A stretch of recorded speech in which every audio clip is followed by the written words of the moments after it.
My parents called me the dumb one so often I almost believed it. Then, on my sister Lauren's graduation night, Dad raised a glass and announced she would inherit everything: a new Tesla, our $13 million mansion, even the family business I had helped save. The ballroom erupted. I sat in the back, hidden behind a column, smiling like humiliation didn't hurt. Then a stranger crossed the room, slipped an envelope into my hands, and whispered, "Don't open this here." I looked toward my father. He was still celebrating.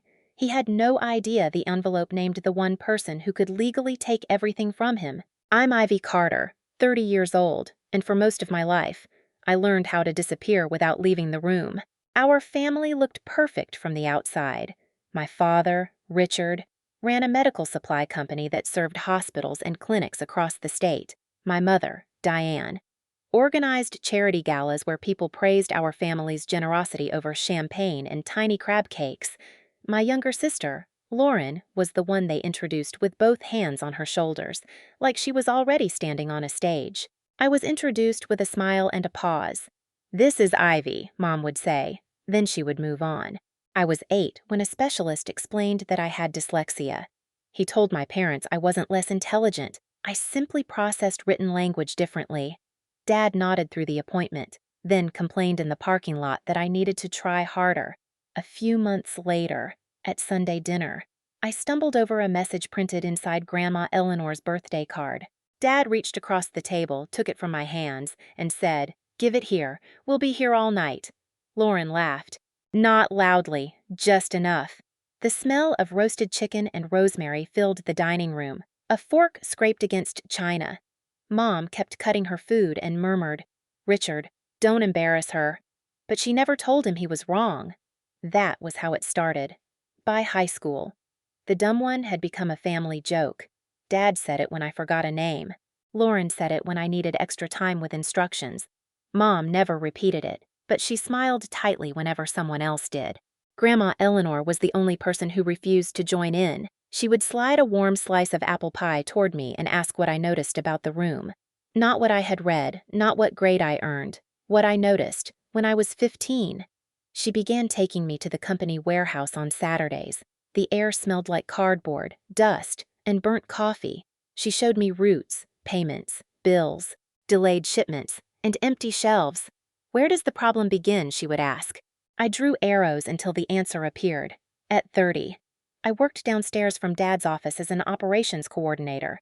I tracked deliveries, corrected billing errors, and untangled problems managers overlooked. They trusted me to fix the system, but never enough to invite me into the room where decisions were made.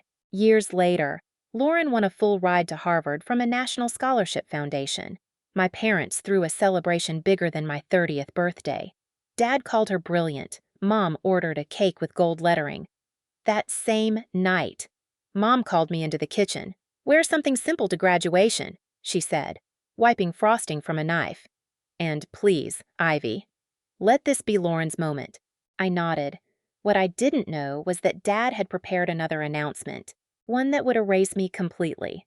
3 months before Lauren's graduation, I noticed something wrong in the company's expansion plan. At first, it looked small: a payment delayed by one vendor, 2 bills entered twice, a shipment routed through the wrong warehouse. But small mistakes rarely stay small when hundreds of hospitals depend on you. I started mapping everything after work. Blue arrows for suppliers, red circles for delayed payments, yellow boxes for contracts with penalties buried inside them. By midnight, my dining table looked like a detective wall. The pattern was ugly. The new warehouse Dad wanted to open would increase delivery times, trigger penalties, and leave several rural clinics without supplies during peak demand. If the expansion failed, the company could lose more than $10 million in 1 year. I sent my findings to the strategy team. No one answered. 2 weeks later, I was asked to prepare coffee for a leadership presentation. I carried the trays into the glass conference room and stopped when Lauren's first slide appeared. It was my map. The colors had changed. The wording was cleaner, but the structure was mine. Every warning, every connection, every recommendation. Lauren stood at the front in a cream suit, speaking with the confidence our father loved. "If we proceed with the current plan," she said, We exposed the company to unnecessary risk. Dad leaned back, smiling. That's strategic thinking. My fingers tightened around the coffee tray. Lauren saw me. For 1 second, her voice caught. Then she looked away and continued. Afterward, Dad praised her in the hallway. You may have just saved us $10 million. I waited for Lauren to say something. She never did. That was the first time I understood how betrayal could happen without anyone raising their voice. On the morning of her graduation party, an email arrived from Human Resources. My position would be eliminated during restructuring. 6 weeks of severance. A polite thank you for my service. I read it twice. Then I heard Dad through the wall.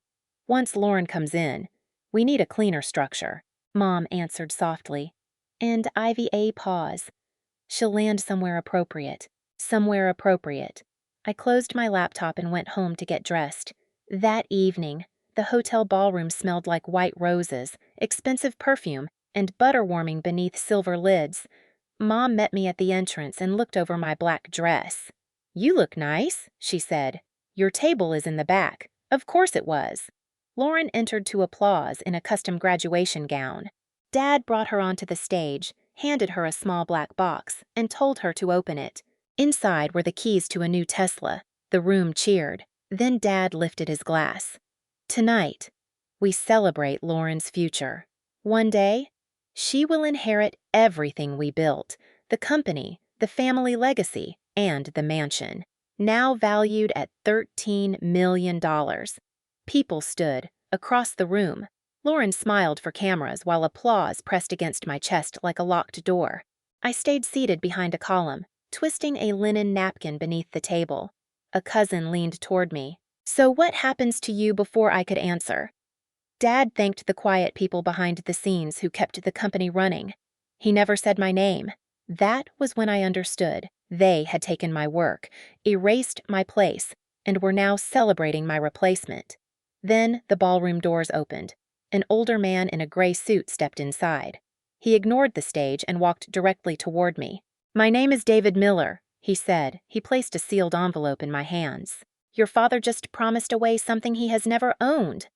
David guided me into a quiet service hallway behind the ballroom. The music softened to a dull thump beyond the walls. Somewhere nearby, dishes clattered, and the air smelled like coffee, bleach, and melted butter. Who are you? I asked.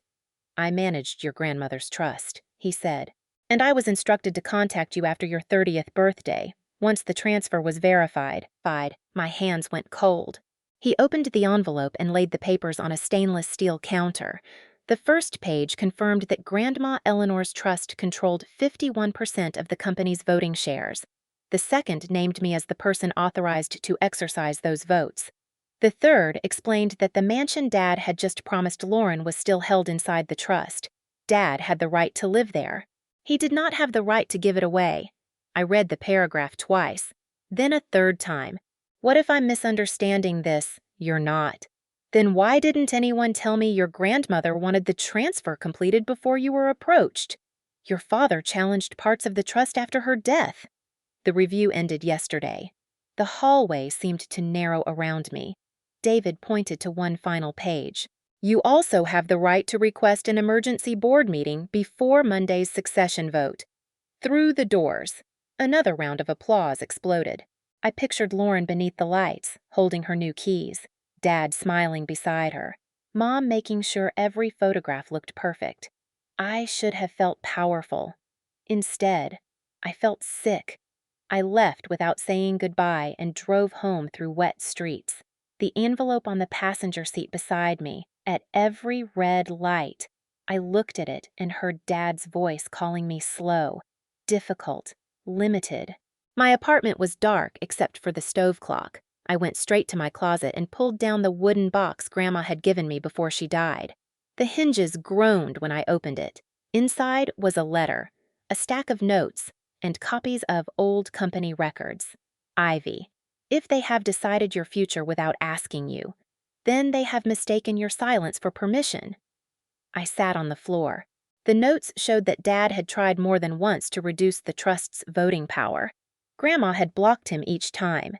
She had also saved copies of my reports, including the warehouse analysis Lauren presented as her own.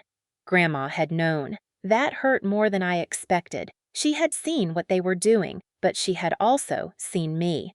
I spread the records across my kitchen table and organized them the only way my mind trusted colors. Arrows, names, dates. By 2 in the morning, the fear was still there, but it was no longer in charge. No one would speak for me ever again now. I opened my laptop and sent David one sentence. Request the emergency meeting. A minute later, he replied, Sunday morning. They will all be there. And this time, so would I. Sunday morning. The executive floor felt colder. The elevators opened onto polished stone and a silence so complete I could hear the click of my heels. I had spent 5 years sending reports to this floor. I had never been invited past reception. A security guard checked his tablet, then looked at me. I'm sorry, Ms. Carter, you're not authorized for this meeting, before I could answer. Lauren stepped out of the boardroom in a navy suit, her glow replaced by something sharper.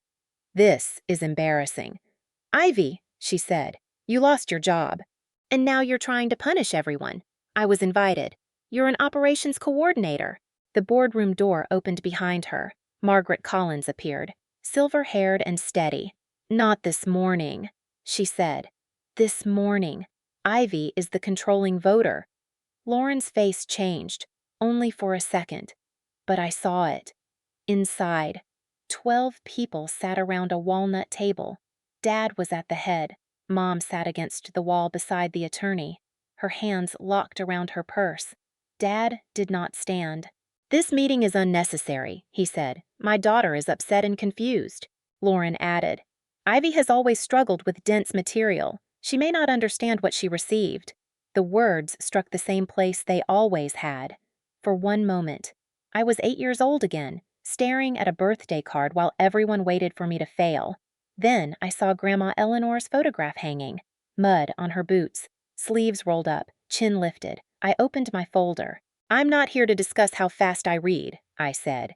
I'm here to discuss what all of you missed. I placed the trust confirmation on the table. David spoke first. The trust controls 51% of the company's voting shares. As of Friday, Ivy Carter holds sole voting authority. No one moved. Dad's jaw tightened. That trust was never intended to interfere with management. Then why did you challenge it 3 times, I asked. I slid the next pages forward. Meeting notes. Legal correspondence. Records showing Dad had tried to weaken the trust after Grandma died. Mom looked at him. You told me that was routine. It was. No, Margaret said. It was not. I turned to the mansion documents. The house you promised Lauren is owned by the trust. You have residency rights. You do not have the authority to transfer it. Lauren stared at Dad. You said it was mine. It will be. No, I said. It won't. Dad leaned forward. This is exactly why you cannot lead. You're emotional. I connected my laptop to the screen. My color-coded warehouse map appeared. Then the original analysis. Then the revised presentation Lauren had delivered. The structure matched. The warnings matched. Even one unusual phrasing choice matched. Jason confirmed when I had created it. Rachel confirmed I had been removed from the meeting list. Finally. I displayed the restructuring notice eliminating my position. Lauren's voice shook. It was teamwork. I looked at her. If it belonged to the team. Why did my name disappear when you received the praise silence? Dad pushed back his chair. We are postponing this meeting. No, Thomas Reed said. We are continuing. I took one breath. I am not asking for Lauren's car. I am not appointing myself chief executive. I am requesting 3 actions. I raised one finger. Pause Lauren's succession appointment. A second, begin an independent governance review. A third, hold a vote of confidence in Richard Carter. Dad stood. If you do this family will never forgive you. My hands stopped shaking. I spent my life protecting a family that only worked when I stayed quiet. I'm not destroying it. I'm refusing to disappear inside it. The vote began. One by one, hands rose. When the final count was read, Dad had lost. And for the first time, He looked at me like I had always been there. The official decision came before noon. Richard Carter would step down as chief executive after a short transition. Thomas appointed an outside executive to stabilize operations while the board reviewed every major decision tied to Lauren's succession. Lauren's appointment was suspended. Mine was not announced. That mattered to me. I did not walk out of that room as the new chief executive. I walked out as a board member responsible for operations, risk, and internal accountability. Power did not erase the years I had spent being ignored. It simply gave me the chance to make sure no one else was erased the same way. Lauren kept the Tesla. It was Dad's personal gift, legally purchased, and I had no interest in taking it. The mansion was different. It belonged to the trust. Dad and Mom had residency rights, but not ownership. I gave them 6 months to move, with every condition written clearly through the attorneys. No shouting, no last-minute punishment, no changing locks. Boundaries did not need cruelty to be real. Mom called me 3 days later. We met at a small cafe near the park. She arrived early and sat with both hands around a cup of coffee she had not touched. "I'm sorry," she said. I waited. She looked down. I should have stopped him.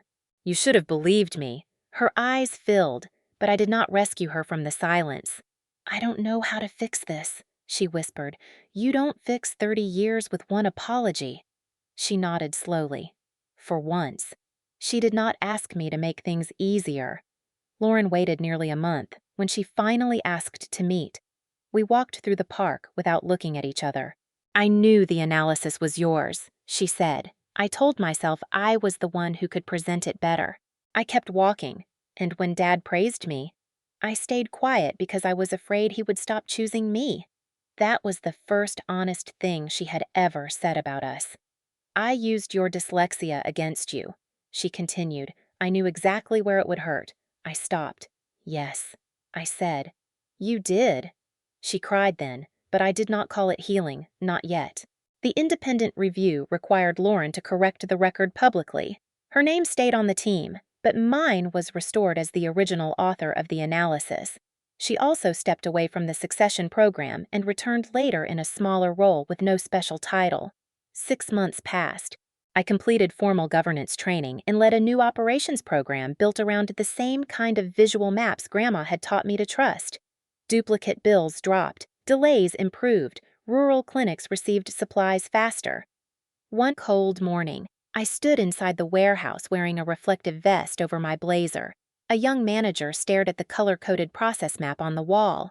"I can finally see the whole system," he said. For a second, I heard Grandma's voice. "You were never slow. You saw the structure."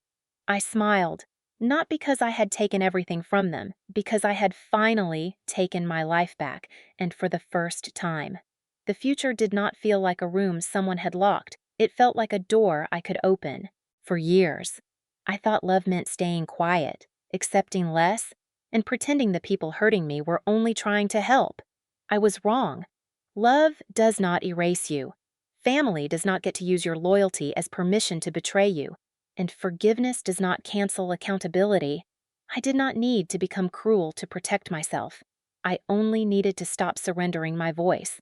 If you have ever had to protect yourself from the people who were supposed to protect you, share your story in the comments and subscribe, because you are not alone here.